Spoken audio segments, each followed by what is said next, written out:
If you don't know, this is the #1 way to make money using LionDesk. Now, I will say that there are way more than one way, okay?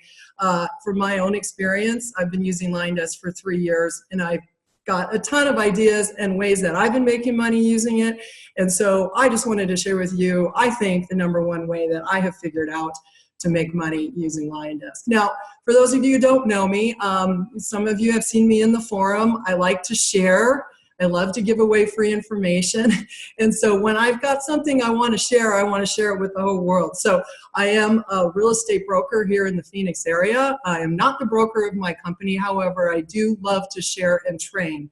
I've trained agents all over the country, and I just love sharing what my experience has been doing the internet business a lot of, but also just learning to close more deals. I mean, how hard is that for us when we're out running all over the place trying to do a zillion things? So that's what I'm going to share with you today in the next 30 minutes. So to get this, just go ahead and get started. I'm going to just drag myself from right to left here. I like to engage, so you are going to see me on the screen so that if you kind of get that I'm really, really passionate about what I'm doing. And I love putting this up on the screen. If any of you have ever seen any of my free training before, I talk about this a lot. If you've been in the real estate game for as long as I have and have worked with lots and lots of people, you might find this to be your life. And even if you haven't, you are going to find this to be your life. And so you're going to go from one day, everything's wonderful, everyone wants to work with you, to tomorrow you're going to go, what did I say? What did I do wrong? Why can't I get the people to keep working with me? What happened to those people I was talking to yesterday I went and saw a home with? Or I went to a listing appointment and they've dropped off the face of the earth. You know, this is a really hard job to stay in front of people and to make sure that they know we didn't forget about them. But we also, as agents, we take what we're doing very seriously, and we take it personal if we don't hear back from the people that we're working so hard to be with. So the goal of everything we do is always going to be to stay in front of them. The more we can automate it but look personalized, the better off we're going to be, really. I mean, we really want to be able to never let them forget that we are agents and that we are here to help them. So this is what our goal is always when we're working in any kind of CRM tool to help us automate, especially having the tools that we have at our fingertips to be able to stay in front of our consumers is so important, because we never want to lose an opportunity, right? So this is something that you should know you're not alone. So that's why I put it up here. And we did not go to real estate school to learn to be marketers, right? We learned to fill out contracts, and we learned to, you know, do all of the legal things we're supposed to be doing. Yet, you know, unfortunately, that's not 75% of what we do is engagement, right? And getting people to talk to us. So this is, you're just not alone, and I just want to share that with you. So just keep steering the course, and you'll be amazed how easy this will be after a while. So I do want to just ask you a couple things. Is this for you? Is this you, basically? And I'm going to guess it might be, and I know this was me when I was opening 8,000 to 10,000 doors, and I had picked up the phone 9 times during dinner when my kids were teenagers. And when they call you out for that, you know you're obsessed, right? But are you finding you're frustrated with the things that you're doing? To at least every day, you got to get up, you got to keep moving. Are you tech challenged? And if you are, you're not alone.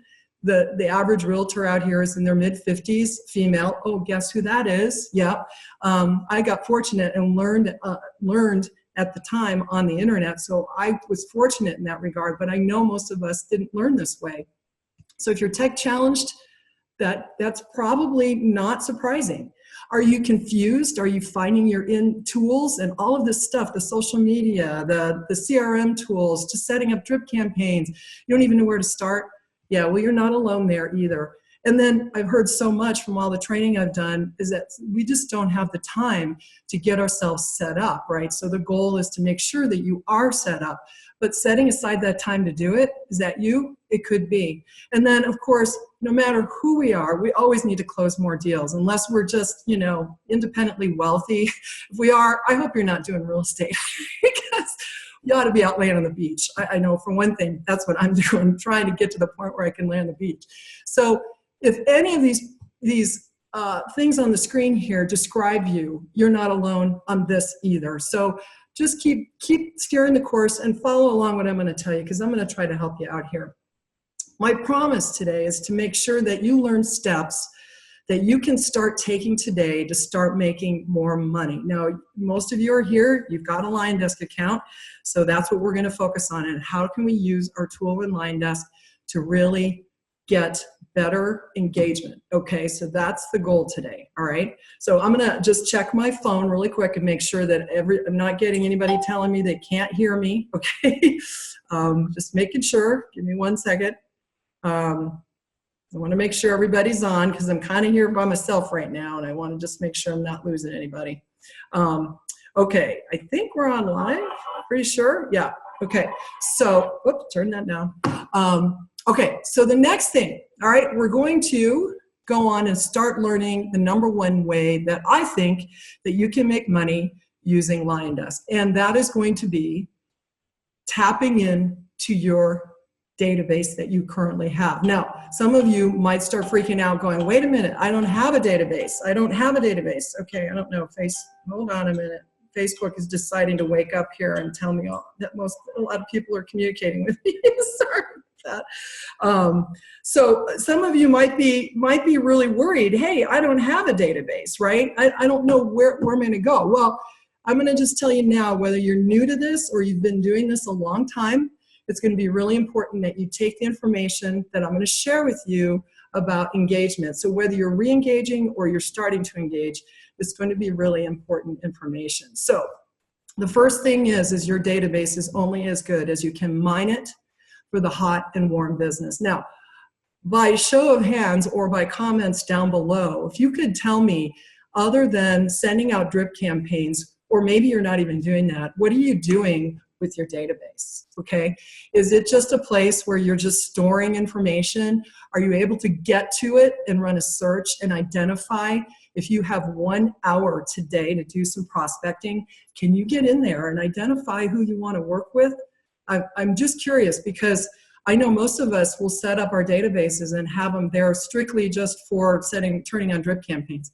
But even if, and some of us don't do that, but if you're able to do that, is the content that you're sending out engaging enough to get people to communicate back with you? And that's the key. And then when they are communicating back with you, are you able to track it? Are you able to identify that? So if you do have 1 hour, and you should always set aside at least 1 hour a day to get in there and do some prospecting and mine your database, could you get in there and identify who you want to talk to today? Who do you want to reach out to?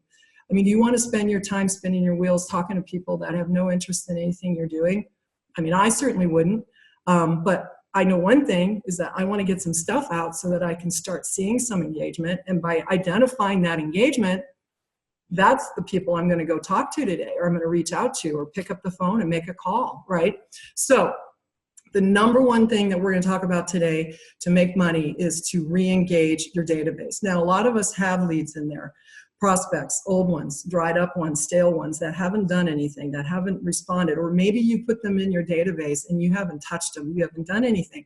Many of us are in that boat, okay? So let's go on to the steps and let's see what we can do. So step 1, the first thing is we need to identify the who and the what, okay? So without knowing who's in our database, this is going to be a really tough challenge for everybody. Okay, so we're going to, #1, we're going to clean up our database.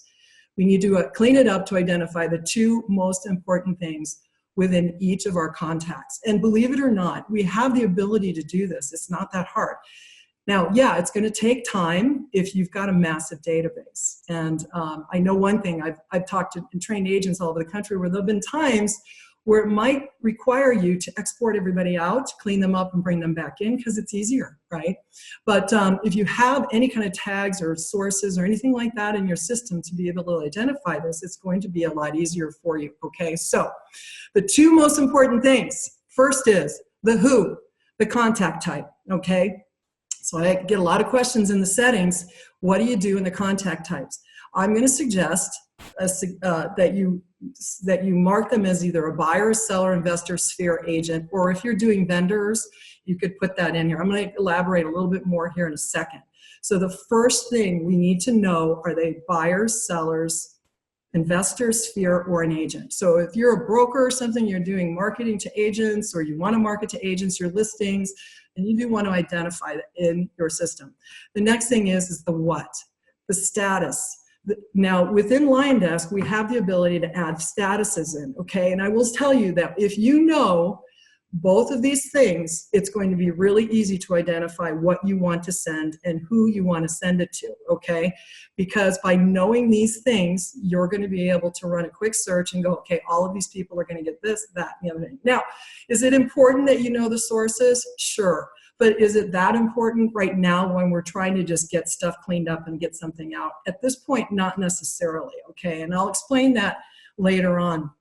But the bottom line is, these are the two most important things that if you have them set up in your database correctly, you can run a quick search and get something out to start to re-engage. Now, your contact types, okay? Now, in your system, you have the ability to add and remove in contact types, and you're gonna do it at the settings tab, okay? So head over there when you get done. Not now, we're busy, we're doing stuff.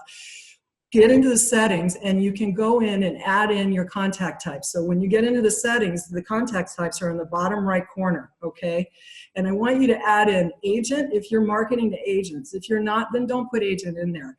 Buyer, and I put lender in here because that's what's in my account, but you could even put vendor, title company, appraiser, if you want all that. Some of it's in there.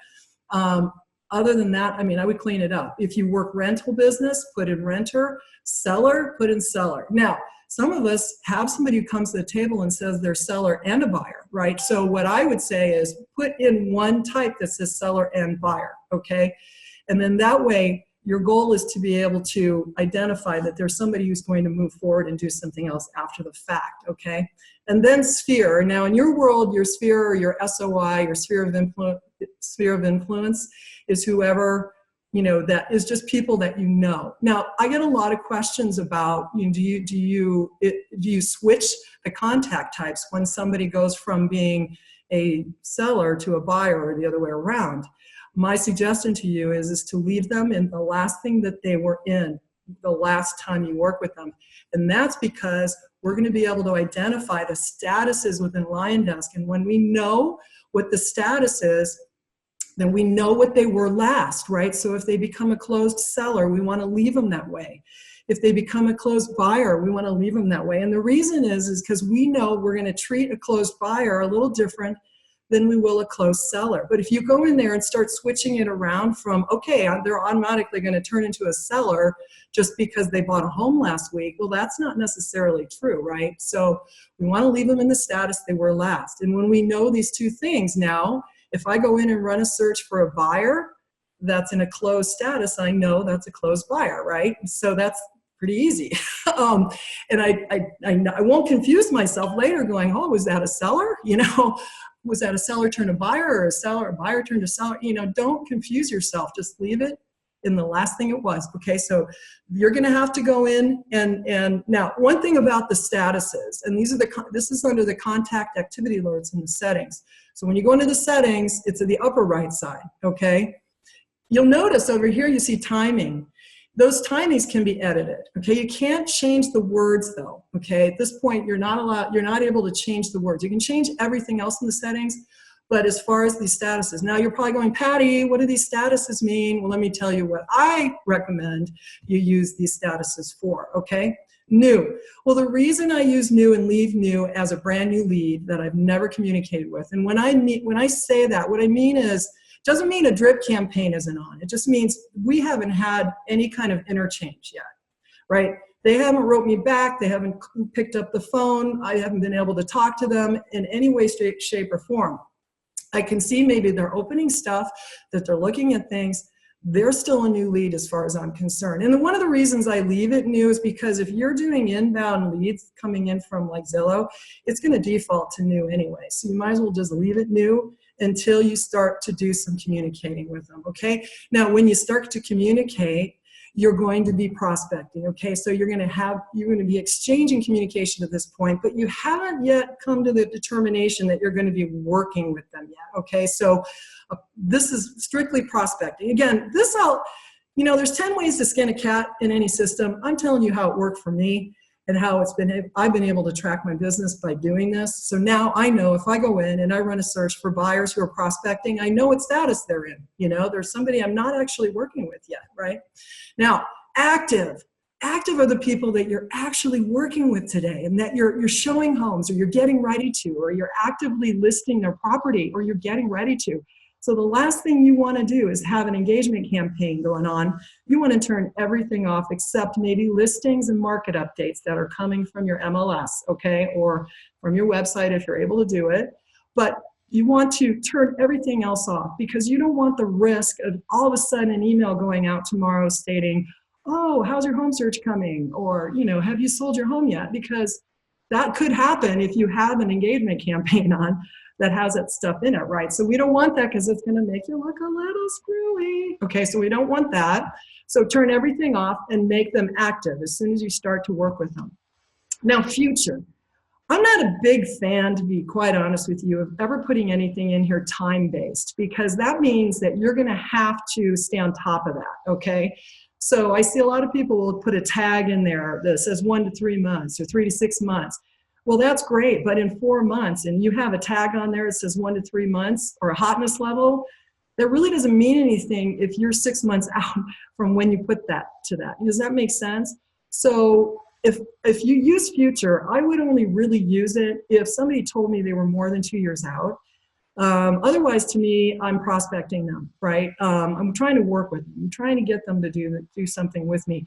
But if they're 2 years out, then I do want to make sure I go into my LionDesk and set up a reminder so that I'm checking in with them maybe every 6 months and just make sure, hey, you know, you told me you were 2 years out, or are you still out? And then as time goes by, you're doing that. Okay, so make sure that if you use future or anything time-based, that you give yourself a reminder to go check on it, and then change those statuses as time goes by if you have to. Now, closed obviously is a closed buyer. The inactive thing I don't use as inactive. I use it strictly for closed. Okay, so if they're a closed buyer or seller or tenant or whatever, you can put that in there as closed. Okay, and then there's a status of non-client. For me, that's an agent who comes out of the woodwork, or maybe it's just a vendor. Somebody might even say they've listed their home with another agent, and if that's the case, I'm going to put non-client, but I'm definitely going to make a tag for that. And we know we can't solicit home listings, right? Can we solicit buyers that tell you they're working with another agent? My feeling on that is I'm not a big fan of stepping on the toes of other hardworking agents, okay? And I will tell the consumer that, right? But if they haven't signed anything, I might just say to them, and I'll ask them, you know, do you sign anything? And by the way, when you're asking somebody, are you working with somebody else? Do you know that the consumers don't really know what that means necessarily? It's kind of a jargon that us agents know. So instead of asking that, I might be saying, have you been out looking at homes with anybody else? Okay, because that way when you say it that way, you're going to get a really good handle on what they've been doing. And hopefully they'll say, oh yeah, but blah, blah, blah, blah, blah. Okay, is there a reason you're not working with that agent? And get to the bottom of it, okay? Because especially if you're doing online business, you're going to get a lot of people that are looky-looing all over the place and maybe not that committed to the other agent. But no, I'm not a fan of stepping on the toes of other hard-working agents. So you have to explain how it is you work, okay? And that you just explain to them how you get paid. I think that's what you have to do. Anyway, so those are the statuses I recommend. And if you can stick with this in combination with your type is going to help you identify the person in the system. All right, so the next thing is that we want to turn on a re-engagement campaign. So we're talking about the way to make money fast. So I want you to turn on a re-engagement campaign. Now, many of you have campaigns in your system already. You've copied them out of the LionDesk marketplace. You might have seen some that I've had. Some of you might have some that I have. But no matter what, you want to make sure that you have a campaign that re-engages. And I'm going to suggest, if you want to do this fast, let's start with the new and the prospecting leads that you have. So after you've cleaned your database up, let's go to those folks, okay? It also makes sense to turn on a Sphere campaign or start to and touch base again with your closed clients and ask for referrals. I'm not going to get into that so much right now because I'm really focused on this database that's gone stale, okay? So either you're new and you're prospecting once you've got everybody cleaned up, okay? You're going to create your campaigns first. This is the biggest mistake I think us as agents make, is we go out and we buy leads, and all the leads are going to drop in our lap, and we think that, oh, everything's going to be hunky-dory. But the bottom line is that, you know, we're going to end up running in sand trying to catch up with those leads if we don't have something in place to communicate with them. When we're out showing homes or taking listing appointments, we're out on the road, right? We're taking care of our family, we're making dinner, leads are coming in at all hours. You got to have something set up, okay? So create your campaigns first before you do one thing. Get them set up, and then you're going to run an advanced search in LionDesk. And I'm going to show you here in a second a screenshot of what that looks like by date created, the type, and the status, right? So remember, the new leads to me are within a month old. But you know, I'll show you this here in a minute. And then you're going to turn the campaigns on in bulk for each of those people in those groups. Okay, so if you're buyers or sellers, you know, of how it goes. So let me just show you a screenshot. Oh, actually, I'm going to go into the campaign secrets really quick before I go to the screenshot to show you how to run that search. So you're going to build this re-engagement campaign, and I'm going to give you some of my tips of when I write a campaign. Number one is, when you're trying to re-engage somebody, you're going to offer something of value to solicit immediate response, right? So it could be a guide, listings, some no obligation appointment, whatever it is. And it might be based on the source or where you got that lead from. Okay, so make sure that when you're running your searches, if you want to also add in the source, that wouldn't be a bad idea if you thought it made sense. But most of us are working buyers and sellers, right? And the reality is after they first get into the system, they're still buyers and sellers. So if you can just send something out just to touch base, you're going to offer up something first, right? Send an email and a text with the same offer on the first day, okay? So you're getting ready to do something. At the very minimum, when you get done here and you get cleaned up, I want you to send out just start with one email if you don't even have a campaign. One email and one text that says the same thing on the same day. And that's okay, because some people might respond better to an email versus a text, okay? The campaign should be at least 1 year long, okay? People don't get online today and buy tomorrow or anything. So just check in and see how it's going. Provide listing or market updates, recurring, built right into your campaign. You know why? Because people like seeing listings and they like seeing what's going on in their subdivisions, right? Send educational engagement content twice a week for a month, and then twice a month afterwards, okay? So every week. So the first should be 4 times in the first month, right? At minimum. I'm just saying at minimum. I wouldn't go too crazy, and then at least twice a month thereafter if you can, just to stay in front of them. Education, engagement, and yes, you can ask every now and then, you know, how things are going, but don't start bragging about how great you are, because they really don't care. They really don't, until they're really ready to do research. And by the way, they are doing research on you. And don't abuse your text. People opt out really fast. I get a lot of questions about, hey, can you just build a whole text campaign? Well, sure, but depending on how you got your lead, to be honest with you, if it was just some list that you bought, these people aren't expecting to hear from you. They're gonna opt out really fast. So be really careful about that, okay? And they probably will opt out anyway. A lot of people who aren't interested will just opt out, and that's okay. But they'll opt out even faster. Ask a question in every piece of contact that you have if you can, because that's a true call to action. You know, I see a lot of, hey, let me know when you're ready to do something. That's not a call to action. The call to action is, would you like to go out and visit this home? Right? That's a call to action. Get them to respond to you, okay? Ask a question, it works great. So I have a sample here really quick that I want to show you of a video that I did for the texting. Hold on, let me come over here. I tried to text it to myself and pull it up, but it didn't work out. So I'm just going to show you in my account. So you can see here, hopefully it's big enough. Hi, Mary, it's Patty with West USA Realty. I have a quick real estate question for you in my video. Can you take 15 seconds to watch? Thanks so much. I'm just going to go ahead and run the video, and I'll hope and pray that you can hear it. It's only 15 seconds. Hi, it's Patty with West USA Realty here in Scottsdale. Not too long ago, you asked me for some help with your home buyer search. It's been some time now. I wanted to get a quick status of your home search and offer you my new Arizona home buyer guide. Now, I never want to fill up your inbox with unwanted info, so if you could let me know if you want it, I'll send it right out. Thank you. Okay, so You are really limited on only having 15 seconds, so if you're going to record it, make sure that you do it as fast as you can. Nobody wants to watch a really long video anyway, unless it's educational, right? So just heads up on that. All right, so I'm going to go and show you quickly how to run the filtered search. Let me go back and turn the slideshow back on so it's a little bit bigger for you to read. So now I've gone into my settings and I've done a search at the contact date. So I'm going to put in their create date. If I'm going to do a re-engagement and I want to check in with old leads, I'm going to go back 2 years. So I just went ahead and went back to November 1st, and you could set that up on your filtered searches. Now this is on the contact tab, by the way. You know what? I put settings. It's not settings. I apologize. It's the contact tab. When you're in the contact tab, you're going to see the filter contacts. So ignore the settings arrow there. Sorry about that. And then you're going to go to contact create date. And then over here, because you cleaned up your database, you're going to be able to run a search for your new and your prospecting people.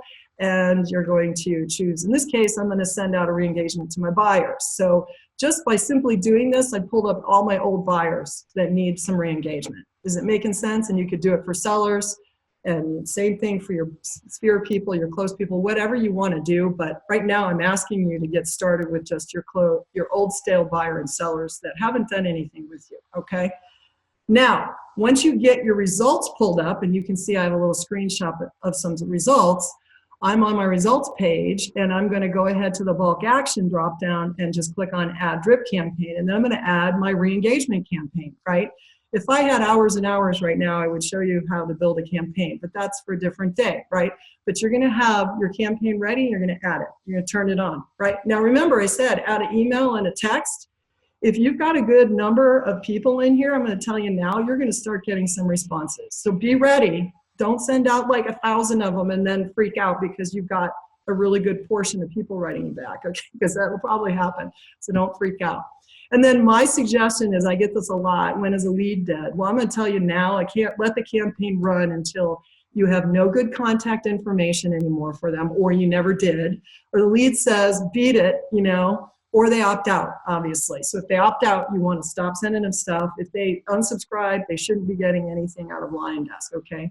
Or you begin to go and list homes, right? Now you also might decide to leave the campaign on or off based on a conversation, even though somebody's ready or not ready.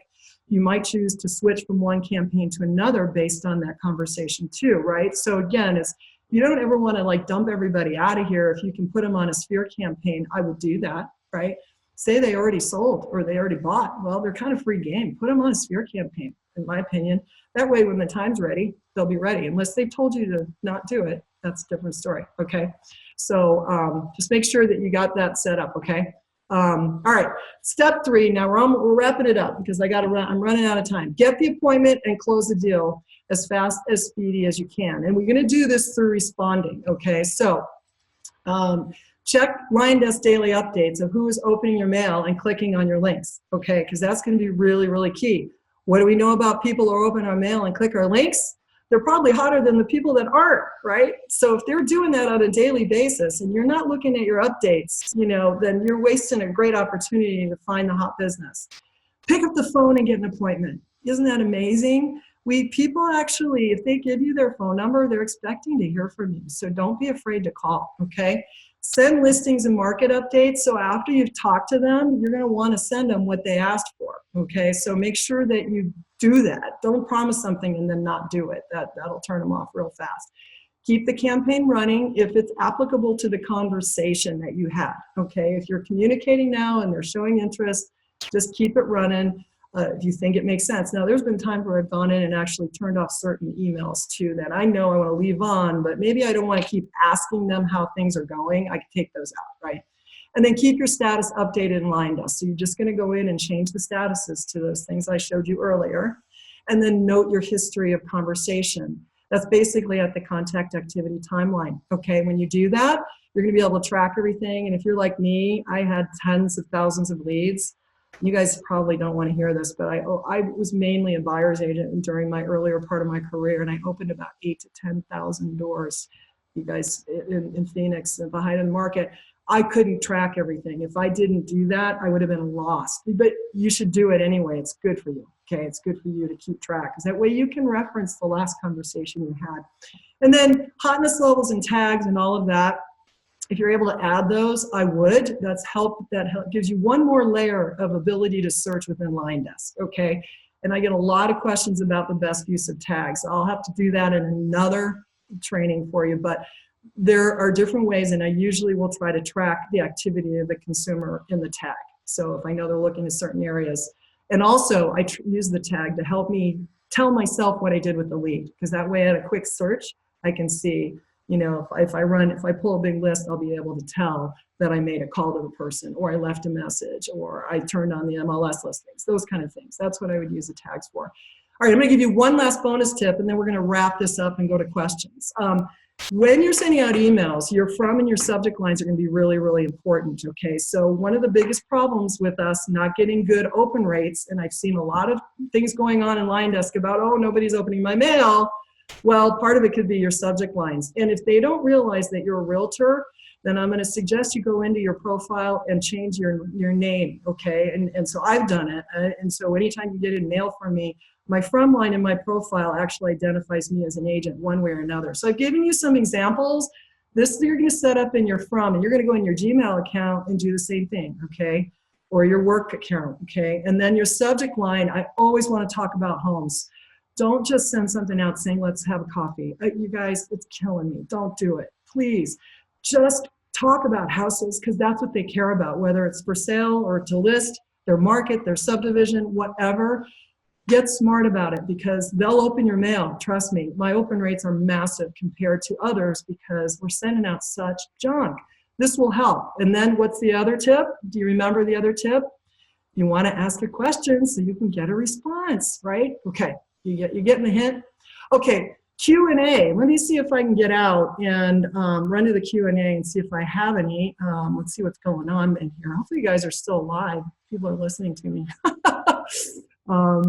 All right, let me see if I can get in. Okay, I got people asking me questions. Let's see. I might need to refresh. Hold on, refresh. See if I can get to your questions. And if you didn't ask any, I'm going to offer up some. Yes, some. Okay, I'm going to move down. Where are we at? Are we live in here? There we are. Okay. All right. So let's see. Did we get any questions? I'm trying to go down.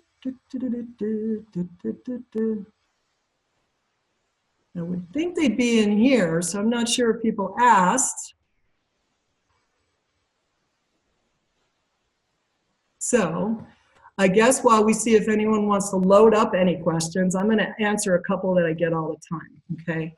So one of the biggest issues that I think we have a lot is people wondering how to clean up their database. And I will say that, you know, the database cleanup is probably the biggest challenge that that we all have, because we will not do anything because we need to clean up, right? It's like the first thing we have to do. Let me just be sure I don't have any questions over here that I'm missing.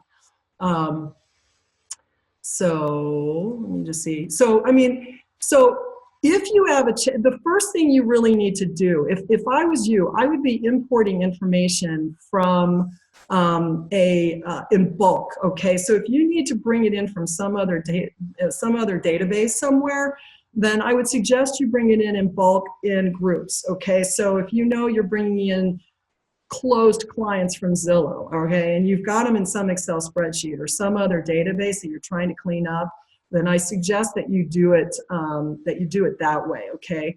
I'm gonna, let's see, I'm gonna go back over to this screen real quick so we have that. So that's the thing, is the easier you can do it and bring it in with less than 500 at a time. You're gonna find if you try to bring thousands in, it's gonna be really challenging, okay?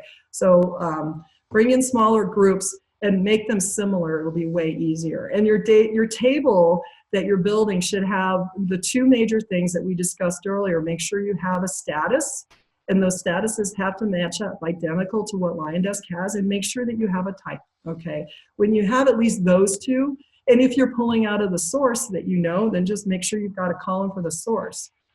And of course, you can always add in tags in those too, so if you're gonna do that, or hotness levels, add them in now, because the last thing you want to do is pull in a table that needs to be hunt and pecked after you pull it in. So make sure that you clean it up before you import it, especially if you've got a lot, okay? Or build the table up ahead of time, okay? So that's another thing. I get a lot of questions about, okay, I'm at an open house, right? And now I need to get all those people in, and I've got these tables or this list of these people I got to put in. My suggestion on that is that you get an Excel spreadsheet that's blank, that has all the columns in you want. And if you don't have a way to automate people signing in, like, which would be my suggestion to you, and of course I can, you know, I know a lot about how to do that, but if you don't do it that way and people are just filling out something, then my suggestion is that you take your table and you just fill it out and then do an import in LionDesk with it. So it's way quicker than the onesie twosie. Another thing about cleaning up your LionDesk database is that, especially if you've built your drip campaigns to pull in the fields for the first name, please be sure that you have clean first names, because especially if you're doing like buying leads or getting leads in from you know, online, people sign up with really weird stuff. So if I wasn't on live with a whole bunch of you right now, I'd give you some examples. But you know what I'm talking about. Dear Mickey Mouse, okay, only gets way more derogative than that. So you want to make sure that you clean that up, especially if it's pulling in their first name. And cleaning up also means first name initial being correct, because if you're trying to make it look like that you're really serious about this is like not a canned email, they're going to know right away if it goes out saying hi Mary in all caps or hi Mary with lowercase m, right? Because that's not professional, and you want to make sure that's part of your cleanup, okay?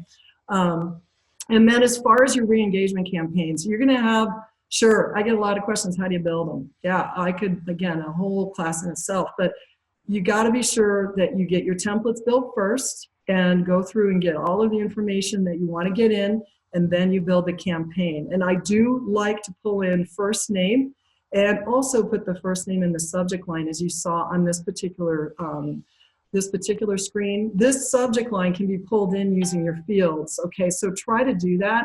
I think pulling their first name in is an eye catcher, and the more that you can do something like that, I gotta, you know, could talk to you all day about subject lines, but the more you do that, the more people are gonna be more apt to see it and stop.